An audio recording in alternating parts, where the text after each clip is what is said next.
muggy day. Sky's gloomy, air's all wet. Oh, man. At least let me finish my sentence. Ugh. Ugh. Cold, cold. Oh.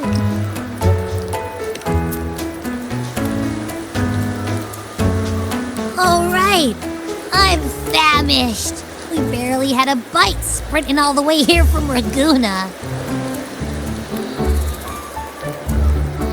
Whoa! Pinch me! This is a feast and a half!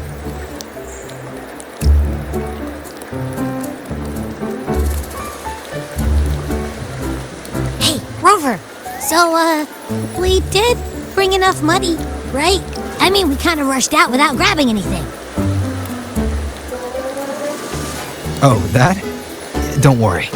Money's not an issue. Augusta made sure we're covered. All our food and lodging here in Septimont is billed straight to the F4's palace. But I think the owner might have overdone it a little. Ha! Better get used to it. You're the champ of the Great Aegon. And you know me, if food's on offer, I'll be a scoffer. Yeah, no leftovers, guaranteed.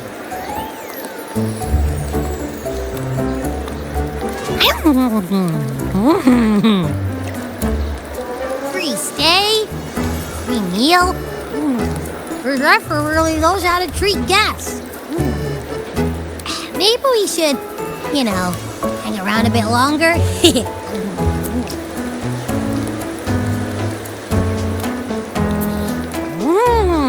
This smells amazing!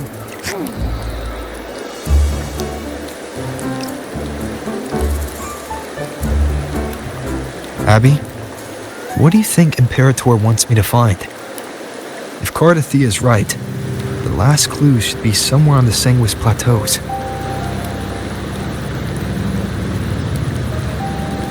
We're so close to the finish line, just one step away.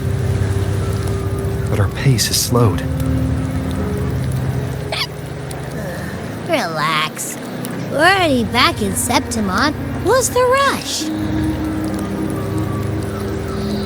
I remember Lupa said there's this weird blight cloud hanging over the Sanguis Plateaus.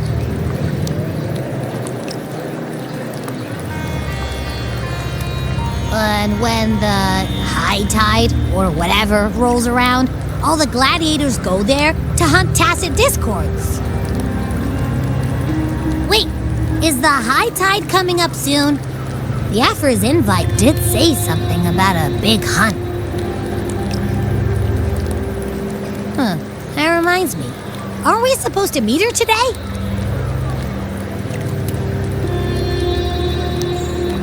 A messenger came this morning.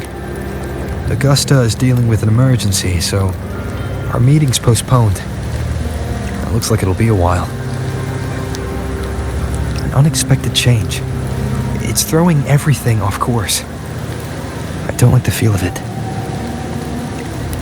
And why me for this hunt? If it's about the Great Aegon. The messenger said none of the other gladiators were invited.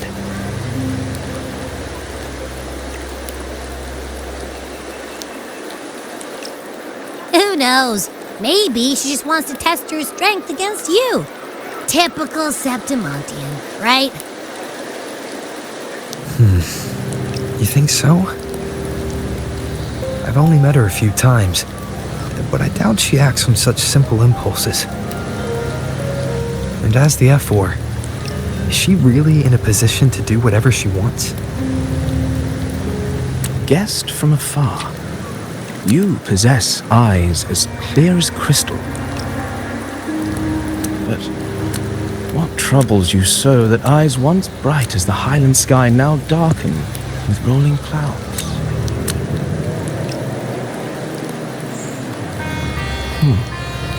A warrior who walks the blade's edge does not falter over trifles. The clouds, if I may guess, are cast from the throne.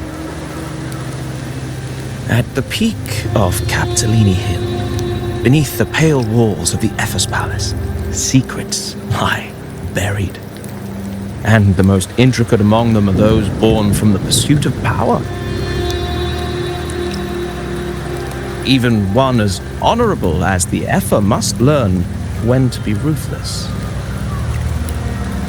In Septimont, a city forged in iron and blood, anyone who seeks the throne without knowing the cost is no better than a lamb marching to the butcher's knife.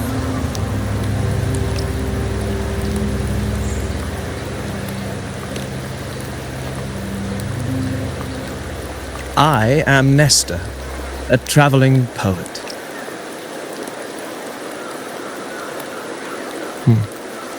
The rains in Septimont never seem eager to leave this season. So then,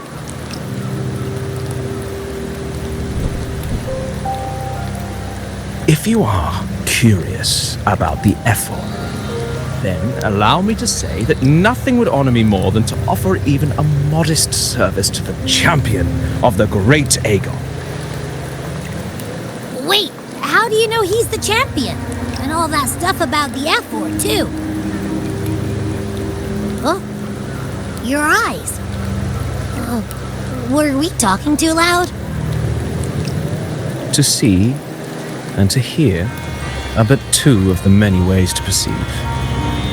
Trusting the senses is a habit, a natural expedience, but not the only option. Truth be told, I've been gathering inspiration for my next epic, and its protagonist is none other than Augusta, the Epher of Septimont. That's why I speak of her with some familiarity. I have a feeling your tale with her will soon be written.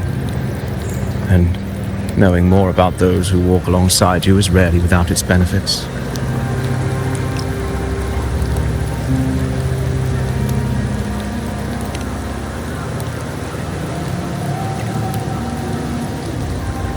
Augusta, a girl of humble birth, a resonator of modest talent, a commoner without noble patronage, and yet, from the den of wolves that is Septimont City, she rose and eventually claimed her place.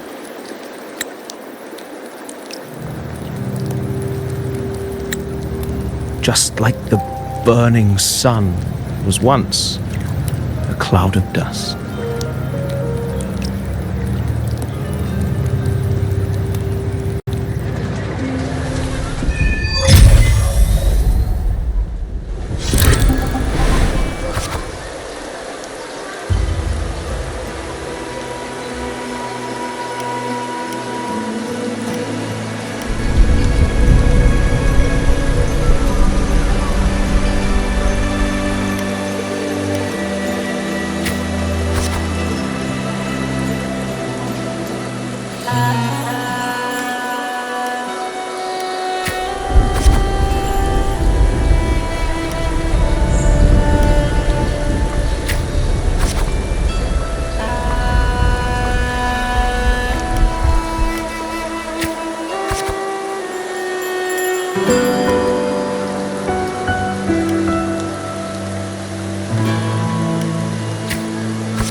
fail enough times, and you might eventually succeed.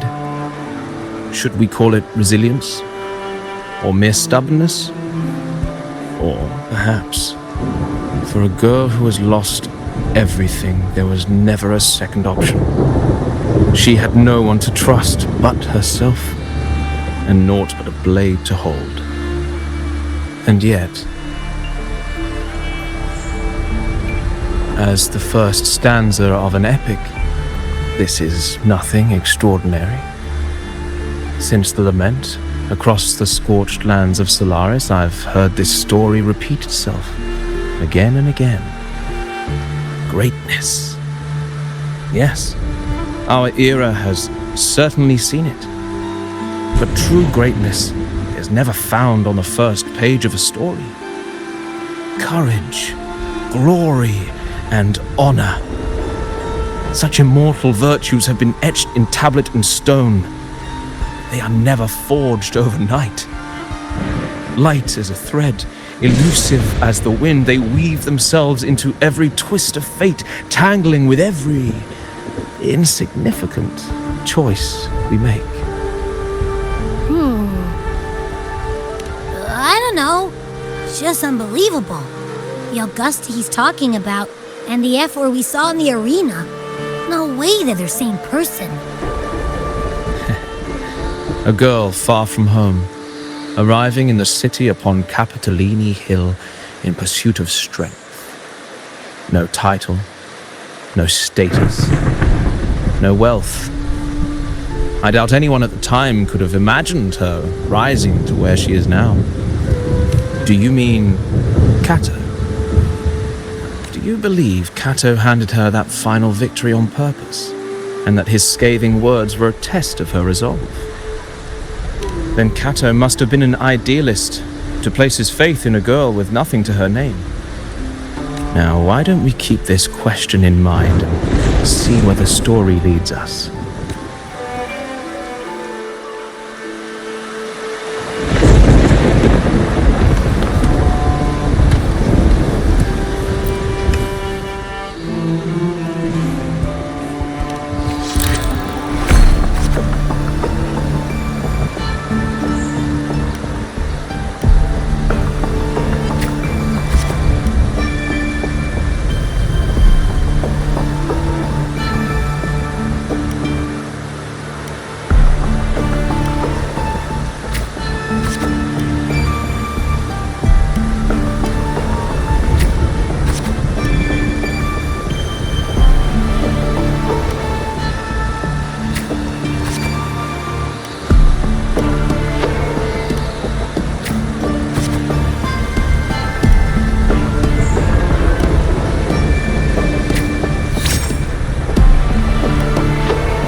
merely the rough shape of a short epic. This is all I can offer about the Ephor.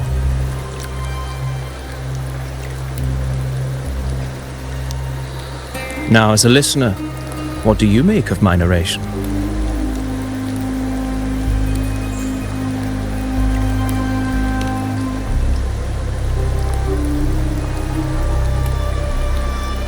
I appreciate your kind words, my generous listener. I am only a humble wordsmith, spinning verses and rhymes. The essence of poetry is granted by those who dare defy their fate. There is one thing I must confess. Through my words, your knowledge of the Ephor is partial, at best. Poetry can only offer a glimpse of the true story, the reality of people, events, and things slips beyond the grasp of words. I do not belong in the pages of the epic, so I remain confined to the observer's gaze. I can imagine events and emotions unfold, but I cannot truly recreate them. Here's some advice for you, though I hesitate to call it such. If you want the truth of a story, step into it. Become part of it. The opportunity stands before you now. As I've said, the tale between you and Augusta, the hero of Septimont, is only now turning its next page.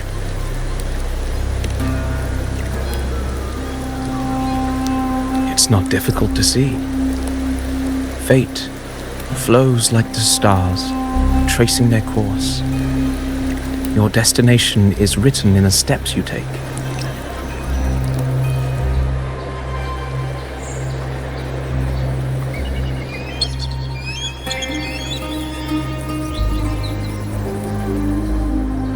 The rain is passing. I hear it ceasing its symphony upon the earth. It is time for farewells.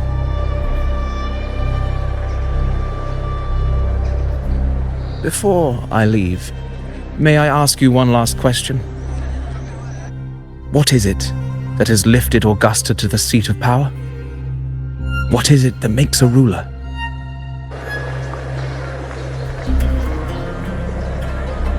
Well, I'd say strength. Let's be real. There's no way Augusta could have passed those trials without strength. Rover, what do you think?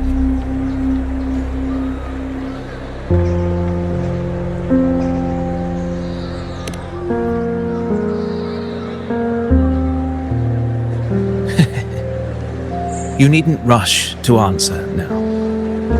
Keep it in mind as you continue your journey. When the final chapter is written, the answer will reveal itself.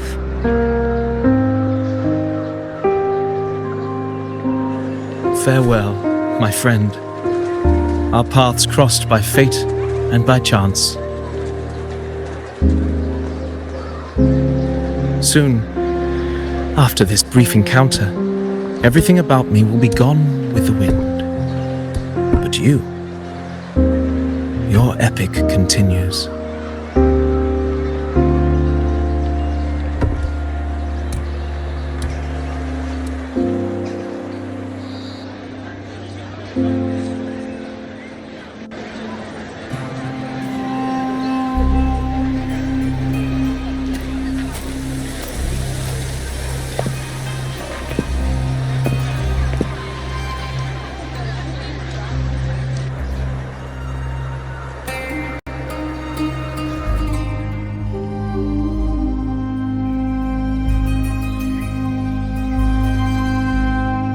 Your Excellency, you have indulged her too much. As the priestess, you know is far too unruly in both action and word. It's a disgrace to her title. Indeed, She entered the palace unannounced, uninvited, and with no decorum. A blatant affront to the authority of the palace. Same as always.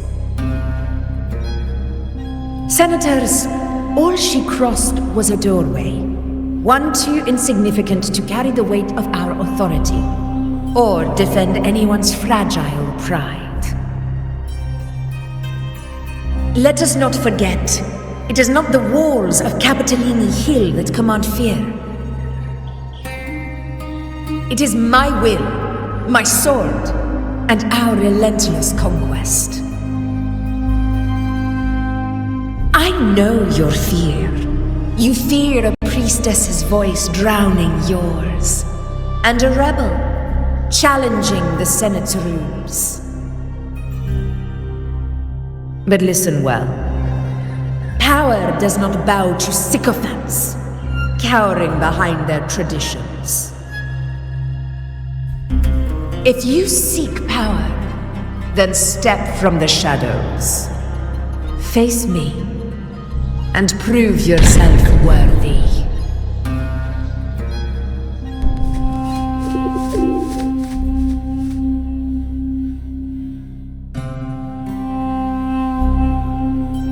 Took you long enough, Augusta. Handling the senators takes time. You know that. Well, to keep our esteemed priestess from waiting, maybe next time I'll just leave them to their own devices. I'll make sure they record every detail of your feat and relay it word for word to Grandmother Lilibet. Priestess Iuno. Unruly behavior left Tetragon Temple without permission and trespassed into the Ephor's palace. I wonder, who will lose it first? Lilibet or you? Let those old foxes report me all they want. If they step into the Tetragon left foot first, I'll shoot the left. Right foot first, I'll shoot the right. Hey, I'm with you on that one. The Senate should be reminded now and then that the Tetragon's kindness is not a reason to take Priestess Yuno lightly.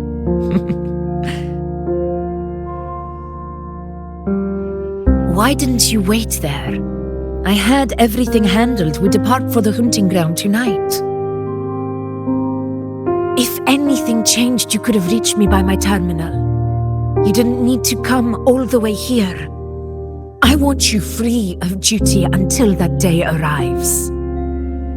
You're overthinking it, Augusta. I'm here to see that person. Grandmother Lilibet said his fate is one of unknowable void. Sounds intriguing enough to make time for.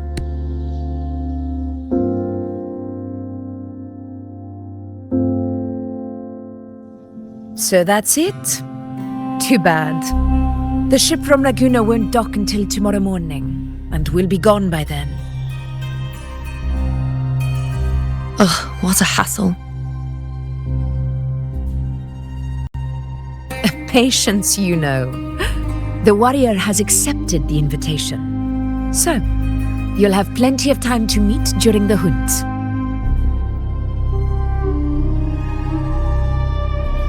Is there something else you want to say? I read Grandma Lilibet's Book of Prophecies.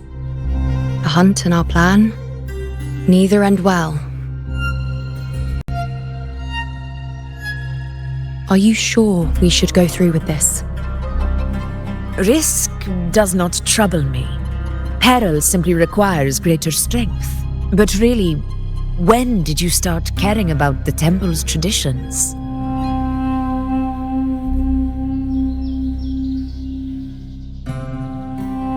O ye faithless of Septimont, the divinity is enraged. Should your ruler defy their will again, doom shall be your fate.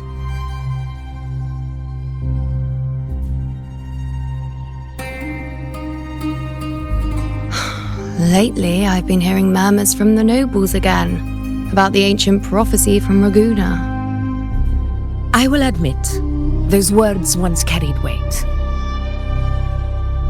But when our ancestors crossed the waters and climbed these hills, Raguna's divinity didn't get a seat on the ship. And the priestesses all said the prophecy was incomplete. Only the hero of heroes, wielding extraordinary power, risen from the dark tides, shall bring eternity to Septimont. Then shall the waters quiet, the tempest still, and glory return with the blood of the old king. Do not forget, this is the other half of the prophecy. Fabius, Attilius, Valeria, one after another, these heroes have saved Septimont from the brink of ruin. As long as a hero stands, no disaster can break this eternal city. What if this time is different? What if ruin is our fate? Then I will sever that fate with my blade.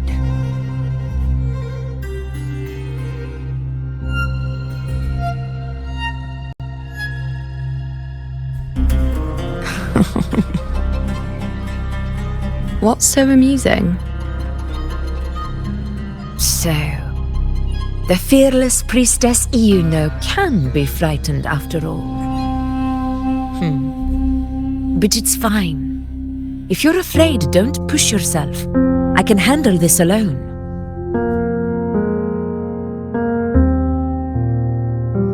Most revered priestess, wait for me in the temple. I shall return victorious. Frightened. Me? If anything, it's you, trying to shut me out and face it alone. Fine. Go ahead. You'll come back to me sooner or later. That I can't deny. I knew it. So you do need me for this hunt. Thank you. You know.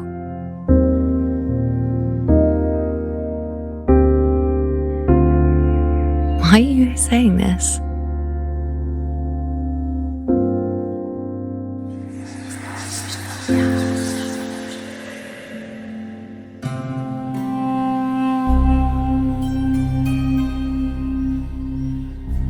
The storm is coming. Come, you know my friend. The best way to greet a storm is to walk straight into it.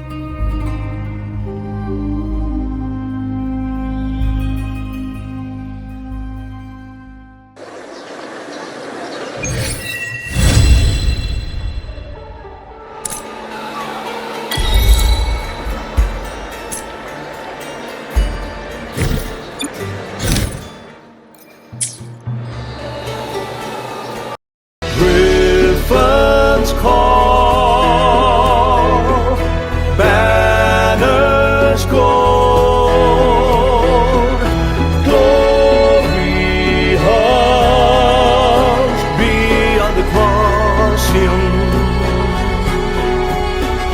A grand ingress, Griffin's fortress.